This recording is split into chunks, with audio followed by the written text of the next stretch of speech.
वाराणसी की उस धरती पर जो हमेशा से क्रांति की एक चिंगारी जहाँ से फूटती रही, एक इतिहास बनता रहा और एक बार फिर पूरे भारत से तमाम लोग जुटे हुए हैं। एक राष्ट्र निर्माण की बात हो रही है। इस मौके पर हमारे साथ उपस्थित हैं विजय नारायण जी, जो हमारे देश की जो इमरजेंसी कालीन परिस्थितियां रहीं और उसके बाद भारत के एक अच्छे लोकतंत्र की स्थापना के लिए आपने लगातार संघर्ष किया है। जॉर्ज फर्नांडिस जी के साथ आप डायनामाइट केस के अभियुक्त भी रहे और आपकी तमाम सारी उपलब्धियां हैं समाज के बीच में। आप लगातार समाजवादी विचारधारा को लेकर के अपने मोर्चे पर, आज उम्र आपकी लगभग मैं समझता हूं कि 80 से ऊपर है और आप एक नौजवान की तरह से अभी भी पूरे देश में नौजवानों में हौसला बढ़ाने का काम कर रहे हैं। मैं आपसे जानना चाहता हूं कि आज की जो परिस्थितियां हैं, अमृत महोत्सव मनाया जा रहा है, तो असली अमृत महोत्सव कैसे होगा, क्या होगा, कैसे देश की परिस्थितियां सही रास्ते पर जाएंगी? देखिए, इस अमृत महोत्सव की समारोह की अमृत महोत्सव का साल तो ये है ही है, लेकिन जो समारोह मनाया जा रहा है, ये जो लोग मना रहे हैं, ये इनके अंदर एक हीन भावना और उस हीन भावना को छिपाने के लिए जनता तक ये बात ना जाए, एक धूम धड़ाका इसको मचाए हुए हैं। झंडा लगा देने से और उस पर वैचारिक बहस करने से इन 75 सालों में हम कहाँ से कहाँ गए, गरीबी, अमीरी, महंगाई, ये समस्याएं, शिक्षा कितनी हल हुई, इस पर अगर बहस होती, चर्चा होता, नेताजी बोला, तो वो ज़्यादा अच्छा हुआ होता। अभी देखिए, जिनके हाथ में सरकार है आज, ये वो जमात है जिसका आज़ादी की लड़ाई में कोई योगदान नहीं है। आज़ादी के संघर्ष में इनकी कोई भागीदारी नहीं है। आज़ादी की लड़ाई की परीक्षा में इन्होंने कभी भाग ही नहीं लिया है और ये हमेशा हाशिए पर खड़े रहे। लोग लड़ते रहे, मरते रहे, जान देते रहे और इनमें इतनी हिम्मत भी नहीं हुई ये कहे कि नहीं, ये गलत हो रहा है। देखिए, आरएसएस की स्थापना 1924 में हो गई थी, लेकिन 24 से 47 तक आरएसएस ने एक प्रस्ताव पास करके भी अंग्रेज़ों से ये मांग नहीं की कि देश को आज़ादी।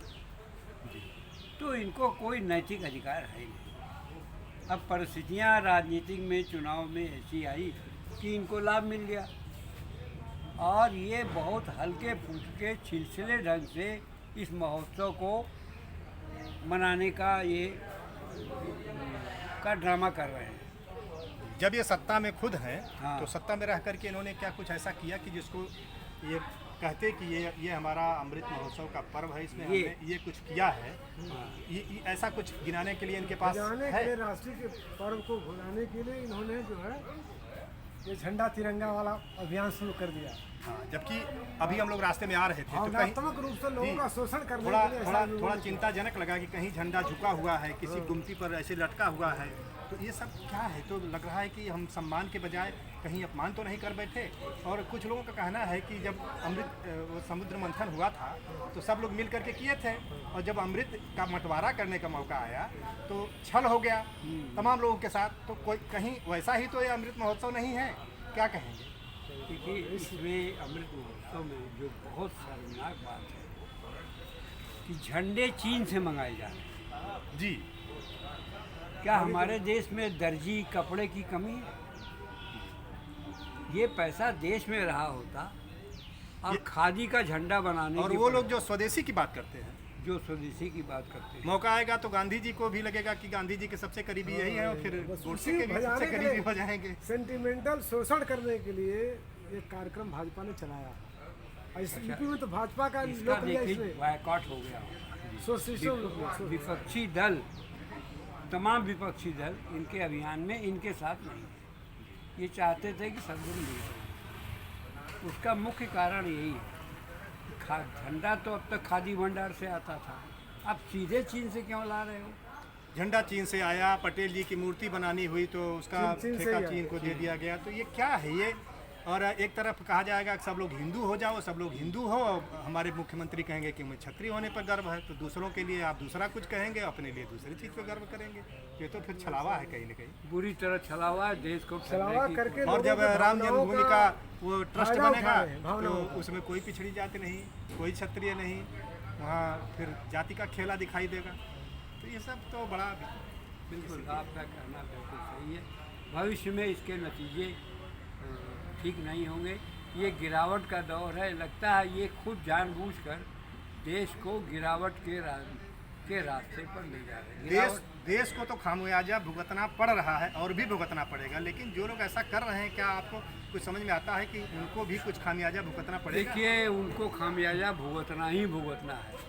ये प्रकृति का नियम है कि जो देश के लिए खराब काम करता है, जनता को धोखा देता है, उसको जवाबदेही देनी पड़ती है।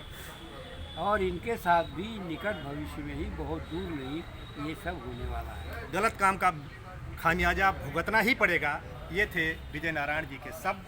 आज भी उसी तेवर में, उसी कलेवर में आप तमाम नौजवानों को देश के लिए अभी भी प्रासंगिक बने हुए हैं और आपसे प्रेरणा प्राप्त कर रहे हैं। बहुत बहुत धन्यवाद।